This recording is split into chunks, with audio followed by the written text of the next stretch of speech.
I'm Garnet, this is Eggs! Phantom Blood is the first part of JoJo's Bizarre Adventure. It's a supernatural horror shounen. There's no way this should count as shounen, but I guess it's shounen, whatever. Created by Hirohiko Araki and serialized in Weekly Shonen Jump from 1986 to 1987. In England, 1868, Dario Brando seemingly saves the lives of George Joestar and his infant son Jonathan when their carriage crashes, though unfortunately George's wife didn't make it. In actuality, Dario was trying to rob them. Dario passes away in 1880 and sends his son Dio Brando to live with the Joestars. George, still thinking he owes Dario for saving his life, happily adopts the 13-year-old Dio. Jonathan, nicknamed JoJo, is also 13 at this point. Dio's arrival turns his happy life into a nightmare as this absolute hellspawn psychologically tortures him over the years, which George is completely oblivious to and even seems to prefer Dio over JoJo. Dio wants JoJo out of the picture so that he can get all the inheritance. He just wanted to be friends, yeah. So at the very beginning of the first chapter, it actually starts out way back in Mexico with an Aztec tribe, with a ritual where a man sacrifices a girl and uses her blood to activate a mask he puts on that stabs his brain and gives him powers. We see during the carriage crash that George has that mask, so we figure something's going to happen with the mask at some point. For a while I just kind of forgot about it and it seemed like a totally unrelated weird thing that happened, but the mask keeps popping up. In 1888, after both Dio and JoJo have grown up, JoJo finds out that Dio has been slowly poisoning George. Long and hard to explain story short, when the jig is up, Dio puts on the mask, rejects his humanity, and uses George's blood to turn himself into a vampire. It's an insane scene. And the rest of part 1 is JoJo's very bizarre adventure as he learns a special breathing technique called either Ripple or Hamon, and goes after Dio to avenge his father and to stop him from killing more people. And boy, does he kill a lot of people. I really like how it starts out as one type of horror with a more realistic-ish situation where it's just a really evil human as the villain, slowly torturing and killing his victims. Then it very quickly changes to a supernatural horror with vampires and zombies and powers we didn't know existed when everything was normal. Threw me for a loop. I love it. Characters. Jonathan Joestar, a very good and wholesome gentleman. He just wants to get along. He just wants to be friends. He doesn't want to hurt anyone who doesn't deserve it, but he will absolutely frick your crap up if you deserve it. Very strong. Look at these muscles. And he loves dogs. Dio Brando. Evil. He had a crappy father and a crappy life before the Joestars took him in, but that's not even like why he's evil. He's just evil. He hates dogs. There's no redemption for that. Becoming a vampire gave him some weird powers, and some of those powers don't show up again in part 3. It's not really a spoiler that he's in part 3, is it? He can combine humans and animals. It's weird. And he doesn't do it again. And what happened to Space Ripper's stingy eyes and hypnotizing people without using a flesh bud and making zombies? Robert E.O. Speedwagon. Best boy. He's a thug JoJo meets when he's trying to save his father when he was being poisoned. He has a sharp, spinny hat, and when JoJo beats him in a fight, Speedwagon never leaves his side. I thought with his hat and how the fight went that Speedwagon would be more useful with all the fighting in the rest of this part, but he actually just stands there commentating like his whole mind is being blown by everything that's happening. I think his hair looks so much better in the manga than in the anime. Why'd they make it so spiky? His hair is nice and floofy. Will Antonio Zappelli. This guy appears out of nowhere to teach JoJo about Ripple and goes with him after Dio. He has experience with the stone mask and vampires since an entire ship of people besides himself were wiped out by his father who had put on the mask. Irina Pendleton. JoJo's love interest. She's sweet and cares a lot about JoJo. George Joestar the First. This guy is ridiculous. He is not as smart as he should be. He cares about both JoJo and Dio, but he is not good at showing it towards JoJo. Dario Brando, gross and evil, treats everyone like garbage, but he is the garbage. Danny, a good dog. Those are the most important characters to know, I think, but later on we get this kid named Poco that tags along because he has to save his sister, and I do not like that he exists. There's a notable set of zombies they fight named Bruford and Tarkus. I enjoyed the part with Bruford, and he is also known as Blueford, because some translations are...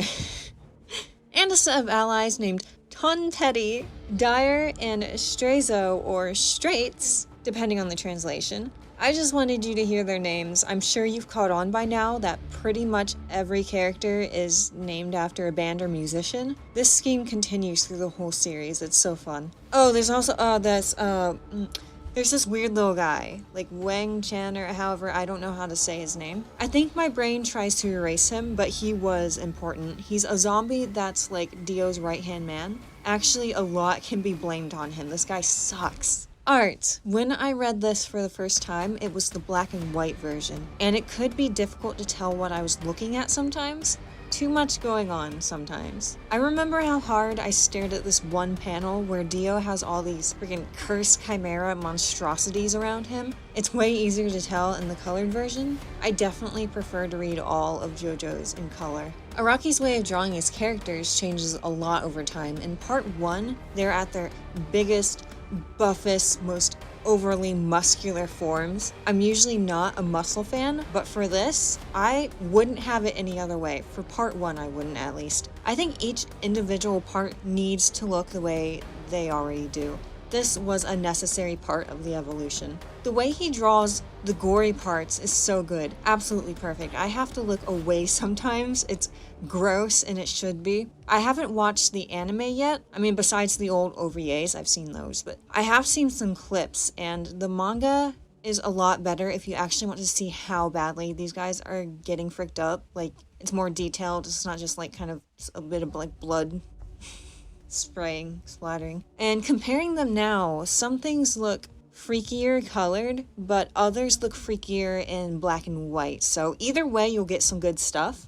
Do I recommend? I recommend this with all of my heart. Not just this part, but like all parts of JoJo's gets a 10 out of 10 from me. One of my very, very top favorite series. I'm going to review each individual part, so I guess I just spoiled how I'd rate all of them. But it'll still be fun to talk about all of them. This is just my excuse to talk about JoJo's. Part 1 is a great start for a great series that changes a lot as it goes on. Like, do not expect all of JoJo to be like part 1. That would be very silly of you. Even though I recommend it very much, I probably should give some warnings. I've already mentioned the gore, but if you really, really can't handle it and it makes you not want to read it, maybe you could still watch the anime. It seemed tamed down a bit. Also, if you can't handle animal deaths at all, there's a few of those throughout the series, usually dogs, so there's that. I'm not happy about it, but I can deal with it. I mean, it's to make the villains feel more evil, you know?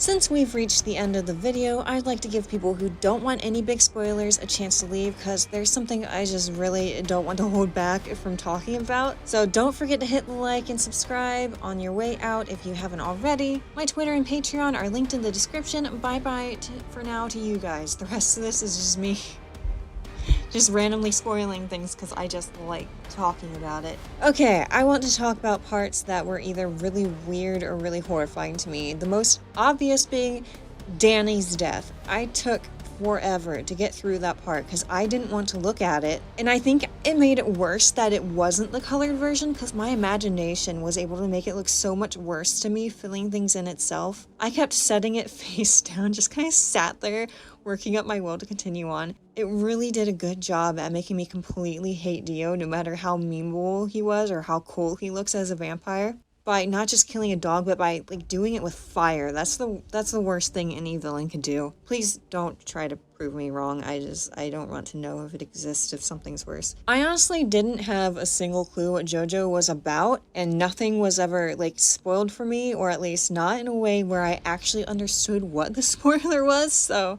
that was an intense start for me, especially since I don't really delve into horror much. Then there was the baby getting their face bitten off by their own mother, because the mother thought the baby would be spared if she turned into a zombie. Even in the rest of JoJo, children don't really get hurt often, so even in its own series, that scene was extreme. Like, how is this shounen? I know in the anime, you just see like a shadow, but the manga hides nothing. The cat carrying a dead puppy was weird. That was when he's on Ogre Street, and I think about it sometimes. I put way too much thought into how the cat got so tough living there but not the dogs. Like, why? I know it was just to make that area seem like crazy and rough, but why? I thought Doobie was gross before, but seeing him in color makes it even worse. Like, I'm gonna gag.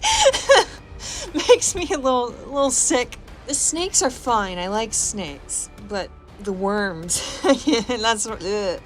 that's repulsive. I don't think I would have remembered Jack the Ripper if he hadn't come out of a horse. Before rereading, that's all I remembered him for. I couldn't remember anything else about the fight or how he became a zombie. It's just, that's the horse guy. That's all I'll say for now. I would really like to have more videos where I just talk about JoJo's for no reason. I just want to talk about JoJo. Tell me who your favorite character for part 1 is in the comments if you already read or watched it. I love Speedwagon. I don't know why him just existing commentating during the fights didn't bother me, because it usually would in other series, but there's just something about that guy. Anyway, I'll see you in the next video. Bye bye!